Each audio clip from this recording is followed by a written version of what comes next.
Գյուրջան Կասկադ, հասանելի բնակարաններ 65 ամիս մարման ժամկետով։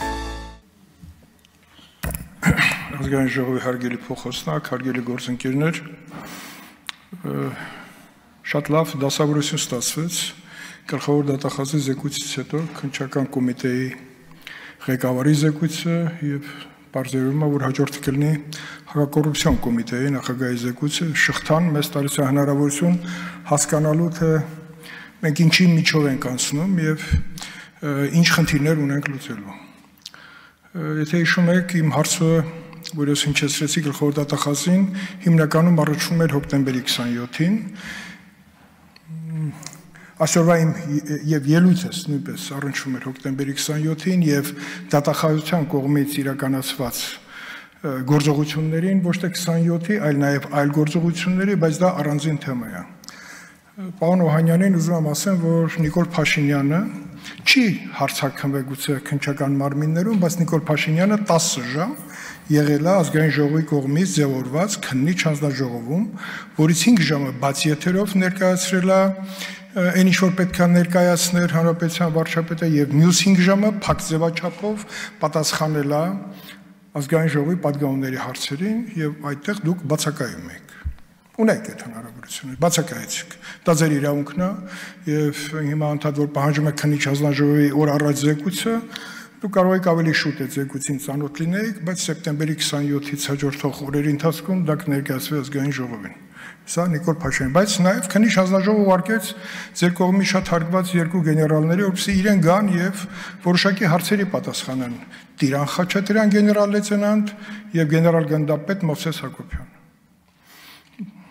Դրանք ձեր սիրելի գեներալներն են, որից մեկը եղել է, երկուսի հետ էլ անցած ճանապարհ ունեք, բայց նրանք մերժեցին, հիմնավորելով չհիմնավորված տեսակետ։ Իրանց իրավունքն է։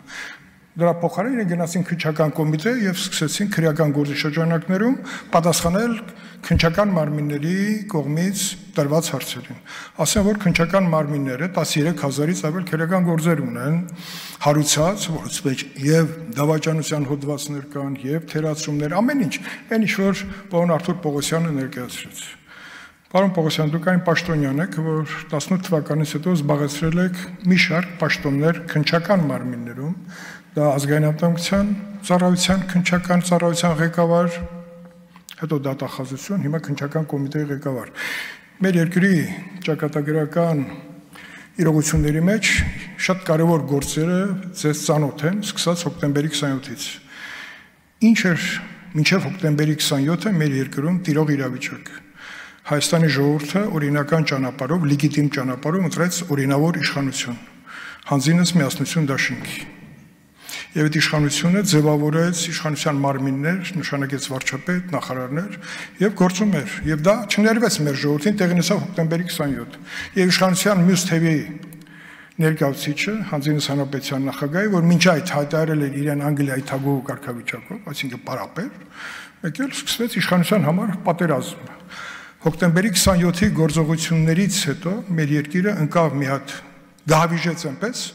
որ մեր բոլոր անհաջողությունները սկսեցին դրանից հետո եղավ եւ մարտի 1, եւ քառօրյա պատերազմ, եւ 44-օրյա պատերազմ, եւ նոյեմբերի 9-ի լույս 10-ի գիշերը տեղի ունեցած գործողությունները, որը նույն բովանդակությունն էին, ինչ որ տեղի ունեցավ հոկտեմբերի 27-ին։ Պարզապես այդ օրը չկարողացան գտնեն Նիկոլ Փաշինյանին։ Գտան Արարատ Միրզոյանին եւ կադրերից պարզ տեսնում եք, որ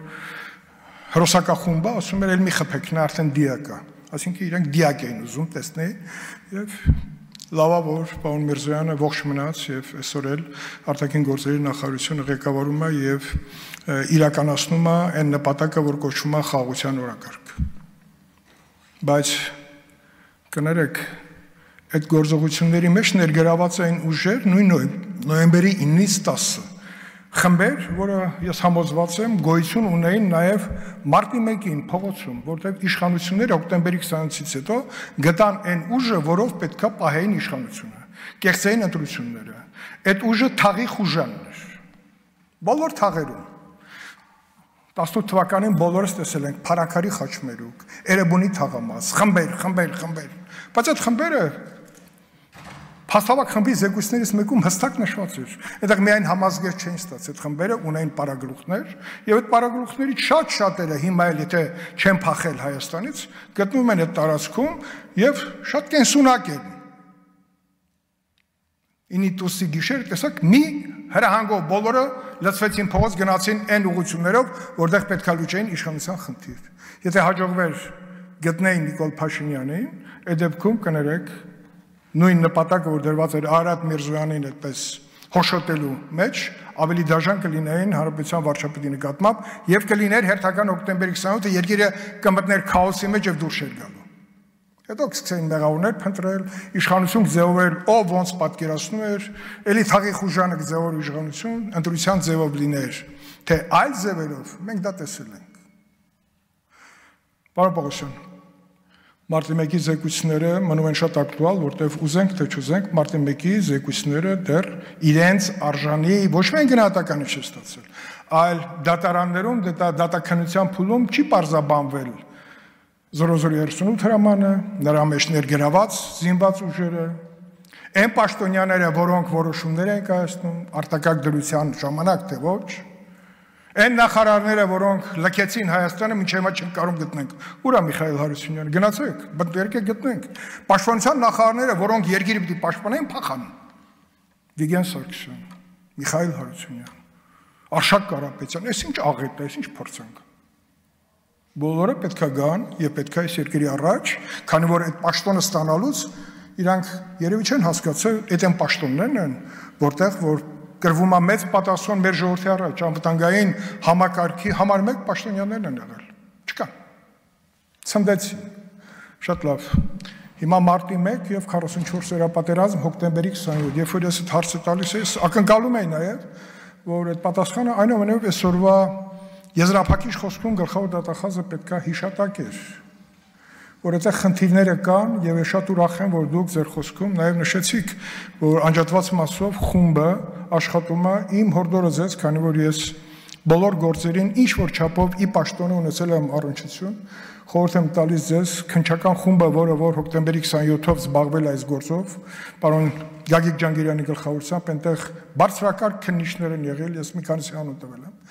որպես խորհրդատուներ կանչեք նրանք այնպիսի ինֆորմացիա են տիրապետում, որ ոչ միտեղ չեք գտնելու։ Ես գիտեմ, որ Արգիշտի Քարամյանը, երբ որ զբաղվում էր ազգային անվտանգությունում նաև դուք այս գործով, նաև ուղղությունների եք բաժանել եւ այդ ուղղությունների մեջ շատ կարեւոր են եղել այն ձայնագրությունները, որը մինչեւ հիմա գուցե փոշի է դրածվել են։ Մինչև հիմա մենք չգիտենք 27-ի զենքերի դրա առնչությամբ հետ կապված գործերը, բայց հիմա խոսքը վերաբերվում է անջատված մասը, օր առ աջ, որպեսզի գտնի այն ամենի պատասխանը, որը մենք կորցրել ենք։ Կորցրել ենք, որտեղ անկեղծ չենք եղել, չենք ուզել որ բացահայտվի։ Շատ ազդեցիկ ուժեր են եղել։ Ուզունյանի փախուստը ձեզ օրինակ, Սամվել Ուզունյան։ Երբ որ վիճակ փոխվեց Հայաստանում, մեկ էլ պարզվեց, որ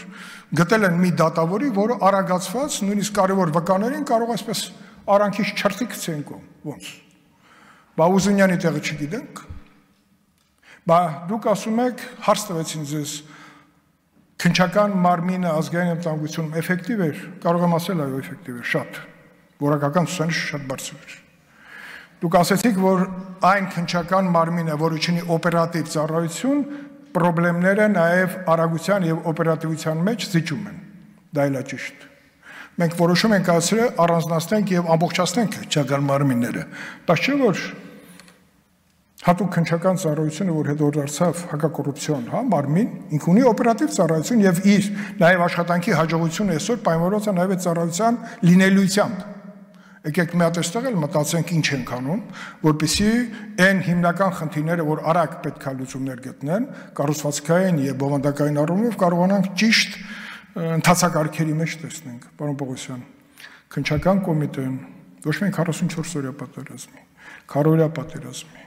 եւ հետագա այսօր շատ մեծ ծանրության բեռ է վերցրել իր վրա, որովհետեւ հիշում եք երկու լսումներ արեցինք անհետքորածների եւ գերիների հարցով։ Առաջինում կար այսպես շփոթվածություն, բայց երկրորդում այնուամենայնիվ քննչական մարմինները ցույց տվեցին, որ ունեն իրականացրած քննչական գործողություններ, որտեղ նաև անհետքորածների հետագիծն է տեսանելի դարձրել, ակետից բեկետը եւ մինչեւ այդ պահը, որտեղ մենք կապը կորցրել ենք, դա էլ աշխատանք, դա էլ է գործողություն, բայց այդ ամենը պետքա չասենք, որ արեցինք ու բավարարեցինք, այս հարցերի մեջ պետքա անսահման նվիրվածություն, որտեղ եթե այդ նվիրվածությունը չլինի պետության նկատմամբ պարտականությունների կատարման մեջ, մենք չենք հաջողի, որտեղ անտարբերությունը մեզ կհոշոտի։ Շնորհակալություն, մաղթում եմ ձեզ եւ մեզ բոլորիս համատեղ աշխատանք, արդյունքների ցուցադրում ոչ թե մյուս տարի նոր զեկույցի շրջանակում, այլ դուք պետք է առիթ գտնեք, հանրությանը տեղյակ պայեք, որ այսօր, ոնց որ ասեցիք Արադ Միրզոյանի հարցում, 10 հոգի սպանության փորձով բան կանեն, կալանավորված կլինեն։ Այ պետք է մեզ ցույց տաք, որ այդ 10-ից բացի եղել է իշխանության խնդիր, սահմանական կարգի փոփոխության տեսքով։ Շնորհակալություն։